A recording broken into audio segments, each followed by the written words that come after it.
네, 발표까지 했습니다. 지난해에 이어서 약 1년 만에 핵실험을 감행하면서 한반도 긴장 수위가 점점 높아지고 있습니다. 네, 이 시간 박희라 국민대 정치대학원 원장 그리고 김철우 국방연구원 박사 모시고 자세한 내용 분석해 보도록 하겠습니다. 어서 오십시오. 네, 안녕하세요. 예, 안녕하십니까. 자, 먼저 북한이 6차 핵실험 도발에 대해서 전반적인 평가를 먼저 들어보고 구체적인 질문을 이어가도록 하겠습니다. 먼저 박 교수님께서 어떻게 보십니까? 지금 이제 핵실험 또 미사일 시험 발사 쭉 관련해서 우리가 지금 이제 잘 하고 있는가를 한번 테스트 해볼 평가를 해볼 필요가 있습니다. 예. 우리가 상당히 단호하게 이제 그 대응한다고 그랬고 경고도 많이 했고 국제사회에서 경제 제재도 했는데도 불구하고 결국은 북한은 우리의 그런 경고나 어떤 압박은 전혀 안 하고 계속 하고 있거든요. 그러면 예. 우리가 한번 생각을 해봐야 되는 게 그러면 지금까지의 방법으로는 안 되지 않느냐. 그러면 어떤 새로운 방법을 고려해야 되지 않느냐 하는 그런 생각이 저는 가장 먼저 들고 좀 그렇게 해야 되지 않을까 싶습니다. 알겠습니다. 그 박사님께서는 어떻게 평가하시나요?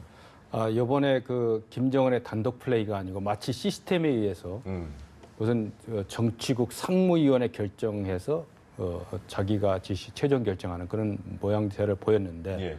이런 것이 그리고 그 북한이 선정선동 차원에서 뭐 수소탄 실험은 2차 핵실험 때도 나왔어요. 그때 예. 이미 수소탄 보유기 됐다. 근데 지금 상황에서 보면은 대륙간 탄도 로켓 장착용 수소탄 실험했다. 그러니까 우리의 상대는 미국이다. 이런 그 어떤 프레임을 가지고 이번 도발을 했다. 그러니까 지금 2017년 9월 현재 상황에서의 북한의 관점은 이미 핵 물질의 문제도 아니고 기폭장치의 문제도 어떤 모형을 부든 간에 그것도 아니고 운반 체계도 문제가 아니고 이제는 실제로 실전 배치해서 정치적으로 활용하겠다는 의지를 분명히 보여준 거라고 봅니다. 예. 네, 전반적으로 긴박하게 돌아간 오늘의 상황 정리를 해주셨고요. 예. 아주 잠깐 북한이 사실 도발의 수위를 조절하는 듯한 모습을 보이다가 얼마 전에 탄도미사일 발사하더니 이렇게 핵실험까지 단행을 했는데 연이어 이렇게 도발을 이어가는 북한의 속내는 뭐라고 보십니까? 그러니까 지금까지 제가 이 방송에서 몇 번 나와서 말씀드렸습니다만 우리는 북한의 이벤트, 한국의 이벤트, 미국의 이벤트하고 연관해서 도발하는 걸 계속 해석을 해왔습니다. 예. 그러나 지금 되돌아보면 북한은 수소폭탄까지 가져야 되겠다. 북한은 미국을 공격할 수 있는 ICBM 능력을 가져야 되겠다. 그 목표를 위해서 꾸준히 노력을 해왔습니다. 그 사이에서 지난해 9월 9일 날 5차 실험이 우연히 맞아떨어졌지만 우리는 자꾸 거기에 이벤트를 맞추면서 그것만 없으면 안 하는 것으로 예를 들면 UFG를 반대 또는 예를 들어 항의하는 의미에서 미사일 시험 발사했다. 그럼 우리가 UFG를 안 했으면 안 쏠 거 아니냐. 그게 아니라는 거죠. 북한은 자기들 나름대로의 로드맵에 의해서 우리의 반응, 경고, 일정하고는 전혀 상관없이 계속 해오는 것을 우리 나름대로 북한이 조금 이제 이 소강 상태를 보이면 대화 의지를 보이는 거 아닌가. 조금 더 많이 하면은 긴장하려는 거 아닌가. 이렇게 봤다. 이제는 팩트 위 중심으로 해서 저는 핵 전쟁 이론, 핵 대응 이론, 책에 의해서 우리의 대응 방법을 이제 찾아야 된다. 저는 그렇게 생각합니다. 박사님께도 같은 질문을 드리고 싶은데요. 계속해서 북한이 탄도미사일 발사에 이어서 핵실험까지 연이어서 도발을 이어가는 그 속내는 뭐라고 보시는지 궁금한데요. 그렇습니다. 박 교수님이 말씀하신 대로 그런 일관되게 핵과 미사일을 개발해 왔지만 그 와중에서도 국제사회의 반응을 봐가면서 강조점은 틀렸어요. 그러니까 탄두 재진입 기술이 없었다 그러면 그 모형까지 보여주면서 도발을 하고 예.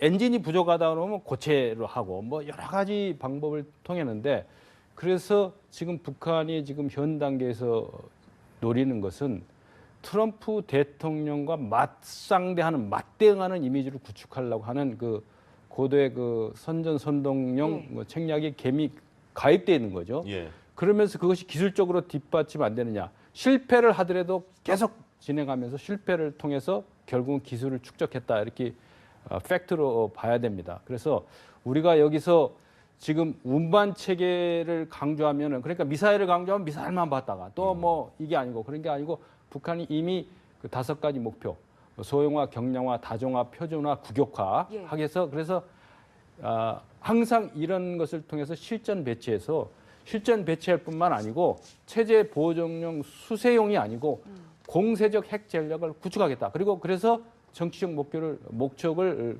구현하겠다. 그러면서 국제사회 공조가 얘기하는데 국제사회 공조에서 중국과 미국이 같은 전략적 목표를 갖고 김정은 정권을 압박하지 못하도록 고도의 술수를 부리는 겁니다. 예. 그래서 책략이 있기 때문에 결국 그런 그 책략적 요소도 간과해서는 안 된다. 그래서 이것은 이미 길주에서 6번 했으면 네. 그 지형 자체도 위험해요. 그렇기 예. 때문에 중국에도 가장 일차적인 물리적인 위협이 된다라는 것을 명확하게 인식하고 예. 이제는 중국도 과거와 다른 프레임으로 국제사회 공조, 원유 뭐 얘기도 나왔습니다만 그런 것까지 포함해서 다시 한번 이런 그 북한의 핵 고도화 상황에 대한 중국 차원의 국가 전략적 목표를 재정립해서 예. 같이 대응해야 된다고 저는 이렇게 네. 봅니다. 예, 두 분의 말씀이 이제 공통적인 게 핵 실험에 대한 해석을 좀 다각화시킬 필요가 있다 이런 말씀이신 것 같은데요. 북한의 핵실험 일지를 보면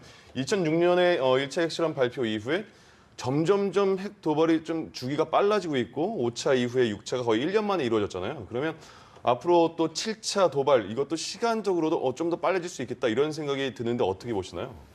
그때 제가 이제 그 4차 핵실험 할 때 예. 한참 나와서 북한의 핵실험은 3년 주기로 한다. 그래서 제가 참 조금 이제 반대를 많이 했습니다. 답답하셨군요. 그러니 예. 왜냐하면 최초에는 시간이 많이 걸리죠. 예. 그런데 어느 정도 이제 기술이 가속화되면 그만큼 빨라지는 거죠. 그런데 이제 북한의 이제 이 핵무기 또는 핵미사일 를 개발하는 목적이 뭐냐에 대한 인식이 가장 중요한 것 같아요. 예. 우리 내부에서는 북한이 체제 유지를 위해서 핵무기를 개발한다. 미국과 협상해서 유리한 고지를 점하기 위해서 핵무기를 개발한다. 내부 결속을 위해서 한다. 이 세 가지가 대부분입니다. 그 분석이 대부분이었죠. 예, 그런데 사실은 지금 북한의 핵 체제를 위협하는 국가가 누가 있습니까? 핵무기 개발한다고 체제가 안정됩니까? 그건 말이 안 된다는 거죠. 또 그 마지막에 내부 결속은 지금 김정은에 도전하는 북한 세력이 어디 있습니까? 그렇지 않습니까? 예. 그럼 두 번째가 이제 미국과 협상인데 이 협상에서 우리는 대부분 경제적인 지원을 받으려고 그런데 그것이 아니고 협상의 목표는 1973년도에 북베트남과 미국이 맺었던 협정. 예. 그 협정의 핵심은 뭐냐면 미국은 떠나고 이 베트남 반도는 내가 차지하겠다. 이 얘기입니다. 예. 그 얘기는 우리가 지금까지 말하기 싫어하지만 해야 될 말이 뭐냐면 전 한반도 공산화라는 그 목표를 위해서 핵무기를 개발해 온 겁니다. 예. 중간에 조금 이제 김 박사 말한 대로 국제정치적인 그런 것도 조금은 가미했겠지만 기본적인 건 그거다.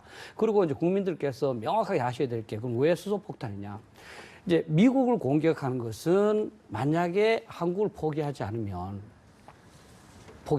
미국의 도시에 공격을 하겠다. 그런데 이 원자 폭탄은 사실 한 20kT 해봐야 사실 한 1-2km 반경 정도의 피해를 끼치는 작습니다. 사실은. 예. 물론 그것도 굉장히 크지만. 그런데 수소폭탄은 사실은 잘 모르시고 얼마나 강력한지 1000배 정도가 강력합니다. 1000배. 예. 그래서 원자 폭탄은 킬로톤이라는 20킬로톤, 30킬로톤.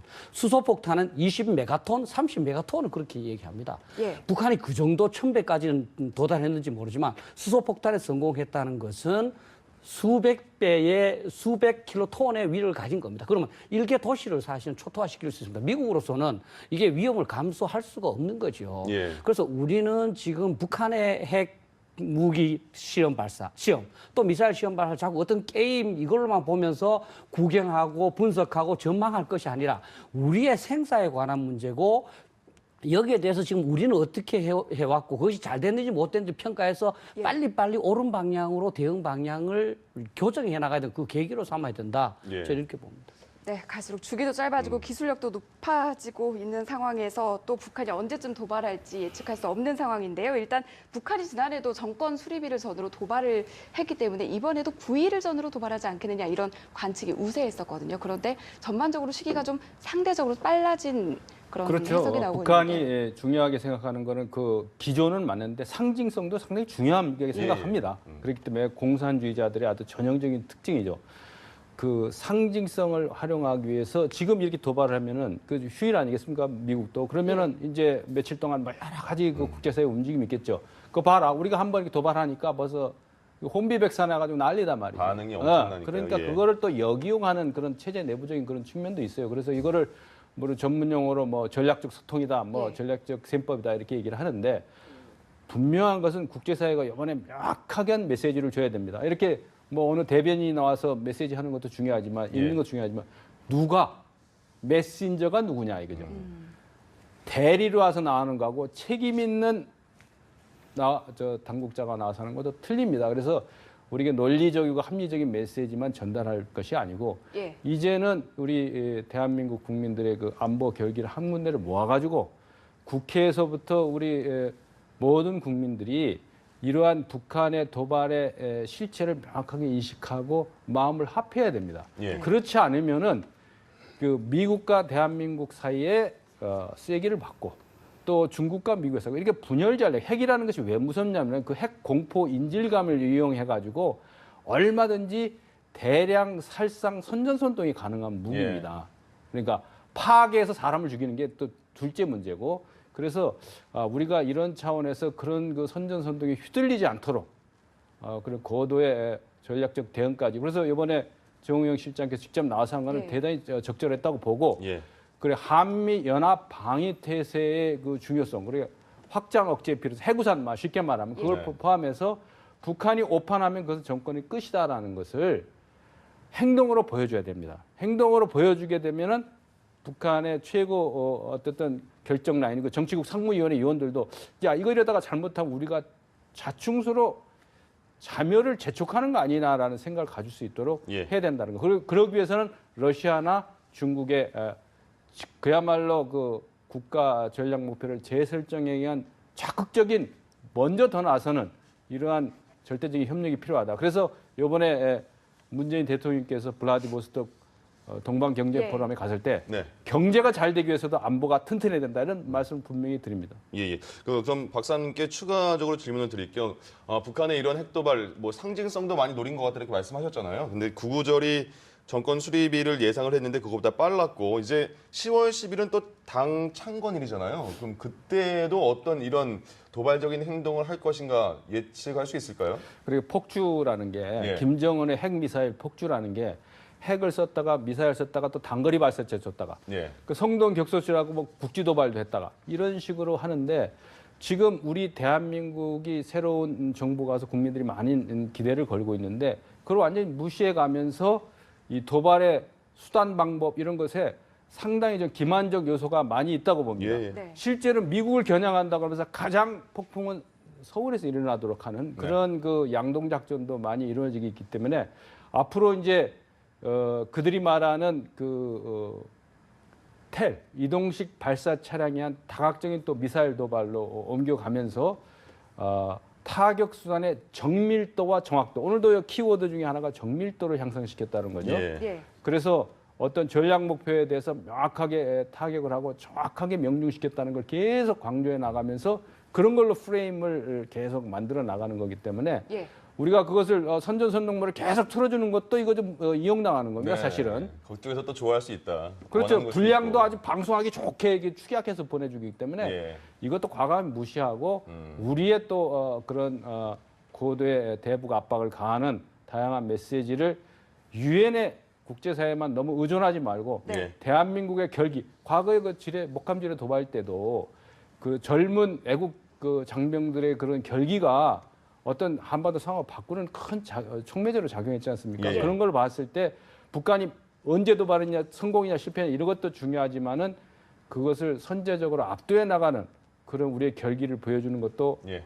국민이 보여줘야 할 새로운 안보 역량이 아닌가 이렇게 봅니다. 네, 강력히 그렇습니다. 대응하는 가운데 상황을 예의주시하면서 긴장을 늦추지 말아야 될 것으로 보이고요. 앞서서 원장님께서 설명을 해주시긴 하셨습니다만 북한이 핵 능력을 어디까지 끌어올렸을까에 대해서 다시 한번 짚어볼 필요가 있을 것 같은데 이번에 핵실험을 기점으로 전반적으로 어떻게 지금 그 위력을 평가하고 계십니까? 그러니까 우리가 이제 믿을지 않으려고 그랬지만 2013년 2월 13일 3차 핵실험 때 핵무기를 개발했고 예. 소형화, 경량화했다고 그랬습니다. 그건 이제 스커드든 노동미사일을 통해서 우리 한국을 공격할 능력을 구비했다는 거죠. 예. 그러면 4차 핵실험이 지난해 1월 6일 날 그때는 이제 그때 수소폭탄 그랬죠. 그때는 대부분이 증폭 핵분열 탄, 수소폭탄 사이 있는 그거에 성공했다고 그랬습니다. 그리고 5차 핵실험 때는 지난해 9월 9일이죠. 그때는 표준화, 국격화. 다양한 미사일을 쏠 수 있도록 표준화 국익화했다고 그랬습니다. 지금까지 북한이 근거 없이 얘기한 게 없습니다. 이번에는 진정한 수소폭탄을 개발한 것 같다. 실제 이 진도가 한 5.8 정도 되지만 이게 제 생각에 한 200 내지 300킬로톤이 넘지 않을까. 특히 상당히 그 화감 암반이 강하고 그 내부에서 어떤 이 압력을 약화시키는 장치를 했는지 모르겠지만 예. 수소폭탄에 성공했다는 것은 자동적으로 몇백 배 위력이 나오게 돼 있는 겁니다. 증폭 핵분열탄은 성공을 하면 최대로 5배 정도가 많고 예. 수소폭탄은 수백 배 내지 1000배까지 위력이 있게 되는 겁니다. 그 그거는. 위력이라는 그렇기 게 때문에 예를 들어서 어느 정도인가요? 저 감이 안 잡혀서. 그러니까 지금 우리 히로시마에 떨어진 게 이제 예. 그 15킬로톤 내지 20킬로톤이거든요. 예, 예. 그거에 이제 사실은 이제 이 100배 정도 참 200킬로톤이면 10배 정도 되는 예. 10배가 넘죠. 한 예. 20배 정도 되는 그 위력의 무기죠. 그러니까 굉장한 거예요. 그러니까 일개 도시가 거의 초토화될 수 있는 그런 그게 됐고 예. 그다음에 이제 문제는 이 수소폭탄을 개발을 해서 이걸 미국으로 쏴야 되지 않습니까? 왜냐하면 아까도 말씀드렸잖아요. 한국으로부터 손을 떼라고 하기 위해서니까. 그러면 ICBM을 성공을 해야 돼. 그 부분은 지금 상당한 거리는 나갔는데 아직까지 확실하게 그 재진입에 따르는 그 고열을 과연 견딜 수 있는지 예. 아마 북한은 계속 노력하고 있을 겁니다. 그건 확정된 건 아니다. 그러나 했을 수도 있습니다. 우리가 정확하게 판단을 못 하고 있을 뿐이니까. 예, 예. 그래서 어쨌든 지금 미국으로서는 상당히 위험한 지역, 자기 도시에 대한 핵 공격을 받을 수 있는 위험이다. 우리로서는 진짜 그걸 디커플링이라고 그러는데 한미 동맹이 위태로워질 수도 있는 예. 그런 상황까지도 고려해야 되는 거죠. 그렇군요. 지금 교수님께서는 이제 북한이 계속 핵 도발을 하면서 본인이 말했던 걸 다 지켜왔다. 이제 수소폭탄을 오늘 발표한 거 보면 수소폭탄을 거의 확정하게 말을 했잖아요. 근데 일각에서는 과연 이게 수소폭탄이 맞나? 아직은 좀 미심쩍다 이런 의견도 있거든요. 어떻게 보십니까? 북한의 그 핵 도발 역사 20년 동안에 예. 우리가 강력하게 좀 발전된 게 있어요. 뭐냐면은 북한이 언제 도발할까라는 걸 징후를 예측하고 예. 우리 기상청도 뭐 기상 날씨 측정하는 게 아니고 바로 측정하지 않습니까? 바로 기상청에서 또 발표를 했잖아요. 그러니까 식별하는 능력, 도발 징후를 예측하고 탐지하고 식별해서 이게 뭐다. 우리 국민들한테 다 자세히 발표하지만 우리 한미 연합 정보 자산을 믿어도 됩니다. 근데 문제는 탐지 식별해갖고 대응하는 게 아니고 보고를 한다는 겁니다. 국제사회에 보고하고 NSC에 보고하고 예. 회의하고 이 프레임을 깨야 된다는 거예요. 그러면 우리가 대응 수단이 있어야 될 거 아닙니까? 네. 그리고 우리가 대응 수단이 그러면 전쟁하자는 거냐? 그게 아니고 북한이 도발의 엄두를 못 대도록. 그래서 북한 공군이 도발하려는 우리 F-15K가 떠 있다. 예. 상대가 안 되는 무기치거든요. 그러니까 도발 못 하는 거죠. 공중으로. 마찬가지로 우리가 탐지 식별해서 보고하는 능력만 뛰어나고 뭐 잘했다. 아니죠. 우리서 방어도 하고 대응하는 수단을 우리가 안 되면 미국하고 같이 해야 된다는 거죠. 예. 네. 그래서 여러 가지 논의가 이루어지고 있는데 과연 이러한 논의를 갖다가 그냥 정치권에만 맡길 것인지 군에만 맡길 것인지 그런 게 아니고 우리 군은 어떠한 형태로도 명령나면 하는 그 태세가 돼 있습니다. 예. 그러나 목수가 연장 탓을 하면 안 되죠. 네.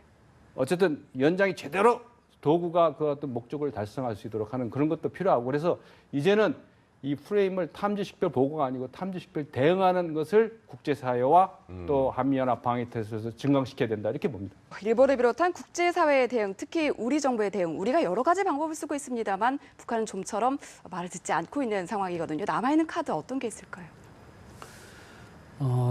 먼저 우리가 확실히 깨달아야 될 부분이 지금 외교부에서도 이제 뭐 얘기하고 합참에서도 얘기했습니다만은 북한은 계속 핵실험이든 또 미사일 시험 발사든 행동으로 계속 말없이 하고 있습니다. 예. 우리 또 미국도 마찬가지로 계속 수사로 대응하고 있습니다. 이건 뭔가 잘못됐다. 행동을 해야 돼. 아마 문재인 대통령도 지금 핵시설과 미사일 장소를 타격해서 제거할 수 있는 그런 능력을 한번 과시하라. 그런 얘기도 답답하니까 그것도 고려해야 되지 않느냐. 이렇게 생각하시는 것 같아요. 이제는 예. 우리가 수사만으로는 부족하다. 이제 그러면 단호하게 대응하고 강력하게 응징하겠다. 그러면 그 다음에 해야 됩니다. 그리고 준비를 갖춰야 되는 그것이 필요하고 그것이 사실 어려운 일 아니겠습니까? 그것을 그렇죠? 교수님은 뭐라고 생각하시나요? 그리고 이제는 북한 핵에 대해서 우리가 단편적으로 어떻게 할래 이걸 묻기에 앞서서 예. 책에 의해서 해야 된다. 북한 핵무기에 대응하는 위협은 억제라는 게 사용하지 못하도록 하는 것. 예. 그다음에 이스라엘이 1981년과 2007년에 했듯이 핵시설을 예방 타격을 없애버리는 겁니다. 그리고 사실은 이제 미리 타격하려고 그러면 우리가 없애는 거 선제 타격이라고 하는데 조금 예. 다른데요. 어쨌든 타격에서 없애는 거 있고 그다음에 미사일 방어를 해서 미국처럼 일본처럼 오면 그걸 공중에서 맞출 태세를 완벽하게 구비하는 겁니다. 예. 근데 일본은 지금 이 부분에 2번 정도 요구할 기회가 있고 3번까지 구비하겠다고 합니다. 우리는 사드 배치가 저리 어렵듯이 굉장히 안 되고 있습니다. 그리고 또 하나 책에서 얘기하는 건 뭐냐면 예. 극단적으로 핵 폭발을 대비해서 핵 대피까지 하는 겁니다. 실제 유럽에서 또 미국에서 소련도 그 당시 마찬가지입니다만 냉전 시대 때 가장 중점적으로 한 게 대피원 만들고 한 겁니다. 스위스 같은 경우는 전 국민이 대피할 수 있도록 90년대 이미 다 완성해놨습니다. 그런데 과연 우리는 지난번 민방위 훈련 때 한번 그런 얘기도 했습니다만 우리가 어느 정도 노력하고 있느냐. 그래서 이제는 단편적으로 볼 것이 아니라 이론에 의하면 만약에 어떤 병이 있는데 이 치료를 하는데 책에 어떻게 되어 있느냐. 그 예. 책을 봐서 이 조치는 우리가 동그라미냐, 세모냐, 가위표냐 이렇게 체크를 해서 그 하나하나를 백약을 전부 해나가야 된다. 그렇게 오래 이제 지속적으로 노력할 때 조금씩 핵 대비 태세가 증대되고 네. 북한도 우리 말을 듣는 거지 그냥 단편적으로 수사나 결의로 대응하는 거는 조금 그 생산성이 떨어진다. 저는 네, 이렇게 그럼 봅니다. 이 부분은 어떻게 해석하시는지 궁금한데 앞서서 4시 30분에 있었던 청와대 브리핑에서 북한을 완전히 고립시키기 위한 유엔 결의안을 추진하겠다 이런 표현이 상당히 좀 이례적이고 강력한 표현으로 해석이 되고 있는데요. 우리 정부 차원에서 어떤 대응이 나설 것으로 예상하시는지 이 부분도 북한의 좀 오판을 방지하기 위해서 예. 국제사회가 단계적이고 축차적으로 그다음에 이렇게 하면 효과를 분석해가지고 그다음 하는데 가장 지금 국제사회가 결정을 못하는 게 원유입니다. 예. 북한 사회가 움직이려면 원유가 있어야 되잖아요. 원유값이 폭등하지 않습니까? 네. 그러면은 북한 체제를 움직이는 원유를 어느 정도 수준까지 또 그리고 거기서 돈벌이가 되는 그러니까 핵만 보는 게 아니고 기술만 보는 게 핵은 돈으로 막으라는 게 있어요. 예. 돈줄을 재우기 때문에 지금 도발하는 측면도 있거든요. 예. 그렇기 때문에 북한이 이렇게 달러화 완전 원천 차단될 수 있도록 근데 문제는 각 국제사회가 말은 얘기하는데 제재는 할수록 자기한테 이익이 생겨야 되는데 제재할수록 사실 이 손해가 가기 때문에 이중 플레이를 하는 거거든요. 예. 그래서 중국이나 러시아 주변국뿐만 아니고 미국의 그 세컨더리 보이콧까지 해가지고 제재를 할수록 이제 이익이 보장되는 시대가 와야 됩니다. 그게 원유까지 포함이 돼서 그래서 이러한 6차 핵실험 도발이 자멸을 재촉하는 것이 피부로 느껴질 수 있도록 그렇지 않고는 이게 안 되는 거죠. 그리고 예.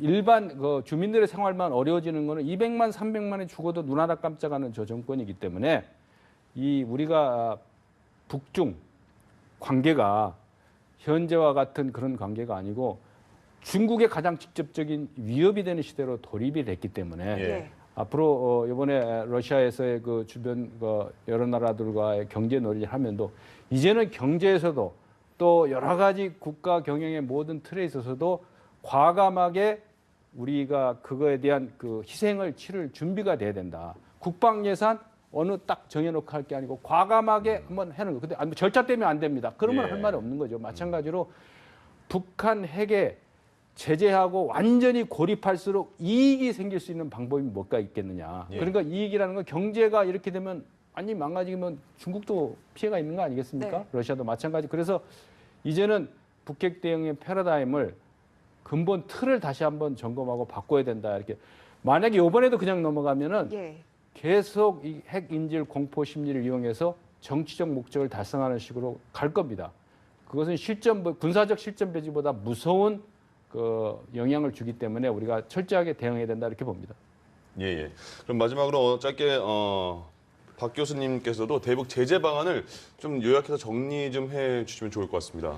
저는 그 전에 제가 이 방송 몇 번 얘기했습니다만은 보리밭에 종달새가 도망을 갈 때는 예. 보리밭 주인이 직접 벤다고 그랬을 때 도망을 갔습니다. 아, 물론 외교를 통해서 중국의 협조도 얻어내고 러시아의 협조, 유럽의 협조, 미국의 협조도 얻어내야 되지만 예. 이 핵 문제는 우리의 생존에 관한 문제이기 때문에 우리가 모든 노력을 동원해서 우리가 해결해야 된다는 마음을 가져야 된다. 예. 우리가 적극적으로 노력할 때 다른 나라의 힘도 도움이 되고 그 사람도 적극적으로 적극적으로 해주지. 우리는 아무것도 하지 않으면서 중국이 원유 차단하라, 미국이 하여금 세컨드리 보이콧해라. 이거는 말이 안 된다. 예. 예. 그리고 더욱더 중요한 거는 그 마이클 하워드라는 사람이 이제 그 영국의 이제 그 전략가인데요. 이제 예. 그 클라우제비체 전쟁론을 번역하기도 한 사람인데 그분이 핵 전쟁에서 가장 중요한 게 뭐냐? 국민들의 결이다. 예. 왜냐하면 공산주의 국가일수록 국민들이 결집되어 있습니다. 지도자 중심 단결되어 있으니까. 예. 민주주의 국가에서도 굉장히 단결되기 어렵습니다. 이 국민들이 진짜 어떤 희생을 무릅쓰고라도 우리 자유민주주의를 지키겠다. 어떤 대가를 부여하더라도 우리 북한의 핵 위에 우리는 굴복하지 않고 우리는 극복해 나가겠다. 이런 결의가 있어야 된다. 그렇지 않고는 사실은 이 지금과 했듯이 똑같이 계속 염려하고 걱정하고 우려하는 가운데 시간은 가고 북한의 네. 핵 위험은 점점 커지는 거 아닌가. 이제 진짜 근본적으로 과거를 반성을 해서 새로운 뉴 패러다임으로 핵 대비를 해야 된다. 저는 이렇게 생각합니다. 한 번 더 운전석에 또 국민까지 다 앉아 있어야 그렇습니다. 된다. 예. 그렇군요. 네.